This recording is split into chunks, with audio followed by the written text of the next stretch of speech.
La plupart des personnes stressées ou anxieuses ont tendance à oublier un point essentiel pour se relâcher. Et oui, on aimerait relâcher l'esprit, faire face à une situation de stress, essayer d'aller mieux assez rapidement, et on oublie l'un des éléments fondamentaux. Et cet élément fondamental, c'est le corps. Si on arrive à relâcher le corps, on a un impact intéressant sur l'esprit. Comme le corps et l'esprit sont liés, il y a beaucoup de réactions physiologiques et biologiques qui sont liées au stress. L'une de ces premières réactions, c'est l'augmentation de la pression artérielle, l'augmentation du rythme cardiaque, le raccourcissement de la respiration. Il y a effectivement aussi des choses qui se produisent au niveau du cerveau puisqu'on a le cortex préfrontal qui s'active, l'amygdale, l'hippocampe qui sont responsables entre autres des réactions émotionnelles, de la gestion des humeurs, des réflexes dans un cas de danger imminent comme par exemple un serpent qui nous sauterait dessus. Et il y a aussi des réactions au niveau chimique. Par exemple, on peut parler de cortisol quand on est très énervé. Et il y a aussi certains neurotransmetteurs, dont un très connu, la dopamine, mais aussi la noradrénaline ou la sérotonine qui rentrent en ligne de compte. Tous ces paramètres font qu'on va avoir du mal à retrouver un état de calme et que ça va prendre du temps à notre organisme pour petit à petit revenir à la normale. Et donc si on prend très rapidement conscience de ce qui se produit dans notre corps lorsqu'on est stressé, lorsqu'on a du mal à relâcher notre esprit, que l'on en prend petit à petit le contrôle, eh bien progressivement on arrive à sortir d'une phase de stress.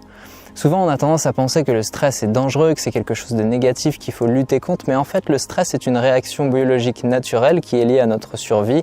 On appelle ça le système combat-fuite qui nous permet de fuir ou de faire face à un danger dans la nature. Aujourd'hui, la problématique du stress essentielle, c'est qu'elle est générée aussi par les pensées, par ce qu'on appelle la rumination ou le ressassement. C'est-à-dire qu'on peut se créer un stress sur la base de nos pensées. Je peux rentrer dans un état de stress parce que je vais être anxieux ou anxieuse d'une situation qui va se produire dans quelques jours. Par exemple, j'ai un rendez-vous important, je dois me marier, je dois trouver un nouveau job, je dois passer un entretien pour augmenter mon salaire, etc. Toutes sortes de choses qui vont se produire plus tard et qui peuvent être des agents stressants du futur, mais auxquels on n'est jamais réellement confronté, puisque c'est nos pensées qui nous amènent à vivre ces états de stress. On peut aussi se sentir stressé ou anxieux par rapport à des choses qui se sont déjà produites, ou même carrément sur la base de suppositions, en imaginant ce que les autres pensent de nous, en imaginant ce qui pourrait arriver s'il y avait tel et tel paramètre qui rentrait en ligne de compte. Alors oui, nous les êtres humains, nous pouvons, contrairement aux animaux, nous créer notre propre stress sur mesure. Nous pouvons nous architecturer une belle souffrance juste pour nous-mêmes et c'est bien dommage de ne pas en avoir déjà conscience que les pensées peuvent être des agents stressants, c'est-à-dire que le contact avec mes propres pensées, mes propres estimations, mes propres suppositions peut générer en moi de façon réelle, de façon biologique, des réactions dans mon corps et qui seront des réactions de stress. Alors qu'en fait, je ne suis pas dans une situation dangereuse, je ne suis pas non plus dans une situation où je dois fuir, quoi que ce soit, c'est simplement mon mental qui crée la situation. Donc évidemment, lorsque l'on est stressé, que ce soit un stress qui est lié à nos pensées ou un stress qui est lié à une situation bien réelle, il est nécessaire dans un premier temps de s'éloigner de l'agent stressant. Donc si on est stressé par rapport à une dispute, par rapport à un conflit, une personne, si on est stressé ou anxieux ou dans un état qui est désagréable à cause d'un accident, de quelque chose qui a eu lieu, ce soit un événement spontané ou alors une rumination, quelque chose qui est dans nos pensées. L'idée c'est de soit, dans le cas où c'est réel, de s'éloigner de la situation ou de s'éloigner des personnes responsables de la situation, et dans le cas où c'est de l'ordre de la pensée, du ressassement, de la rumination, donc c'est quelque chose qui est intérieur, d'essayer progressivement de revenir à un état d'objectivité. Souvent, la plupart de nos pensées ne sont pas réelles. On imagine des choses qui ne sont pas forcément issues d'une situation qui s'est réellement produite. Ça peut nous arriver de supposer, ça peut nous arriver d'imaginer, voire même carrément d'inventer des probabilités qui n'existent pas réellement. Donc mon premier conseil, ma première recommandation, c'est que je vous invite à vous éloigner dans un premier temps de l'agent stressant et dans un deuxième temps de faire en sorte de observer objectivement vos pensées. Et ce que ça veut dire objectivement, ça veut dire supprimer toutes les suppositions, tout ce qui est au conditionnel, tout ce qui n'est pas lié à un fait qui est vérifiable, tout ce qui n'est pas réel en fait, tout simplement.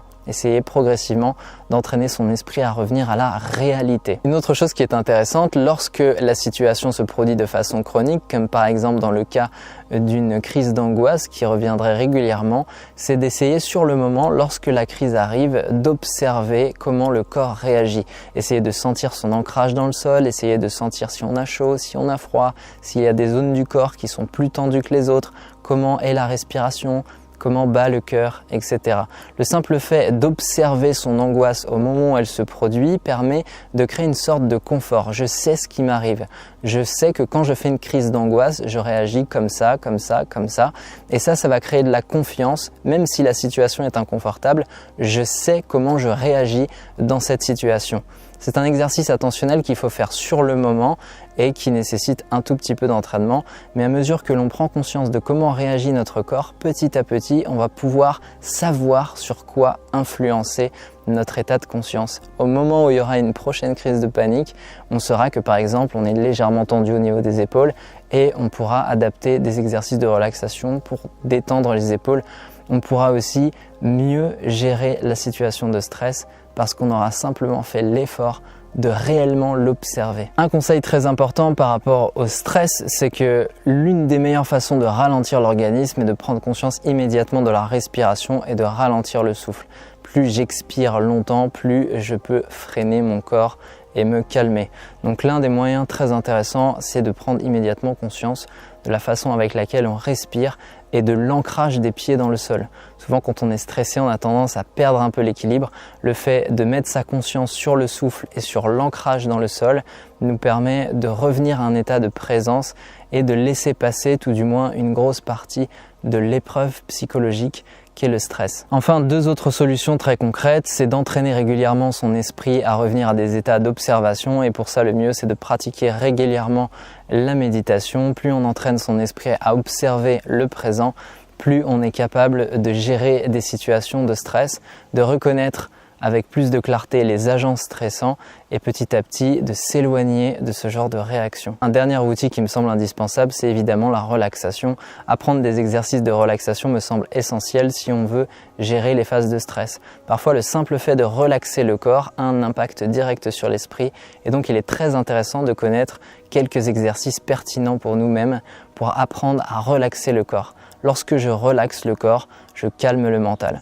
C'est important de le comprendre et c'est pas forcément si intuitif que ça. Enfin, dernière chose, si tu te poses la question de quels exercices faire, comment pratiquer la méditation, quels sont les meilleurs outils pour réussir petit à petit à gérer le stress, comment gérer les pensées, comment gérer les ruminations, le ressassement, toutes ces suppositions qui viennent dans notre tête, j'ai créé deux formations. Une formation qui s'appelle FlashMed dans laquelle je t'apprends à pratiquer la méditation à hauteur de 10 minutes par jour et une autre formation qui s'appelle Réa dans laquelle je t'apprends à gérer les pensées négatives. Quoi qu'il en soit, n'oublie pas que ton corps est un outil très important puisque dans ton corps siège ton inconscient et que parfois le conscient est démuni face à des situations de stress. Donc si je relaxe mon corps, je relaxe mon mental.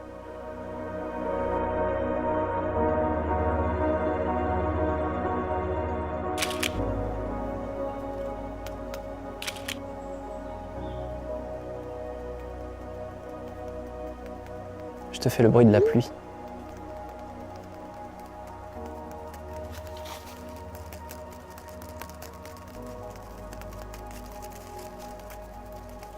C'est agréable, hein? Ça déstresse, t'as vu?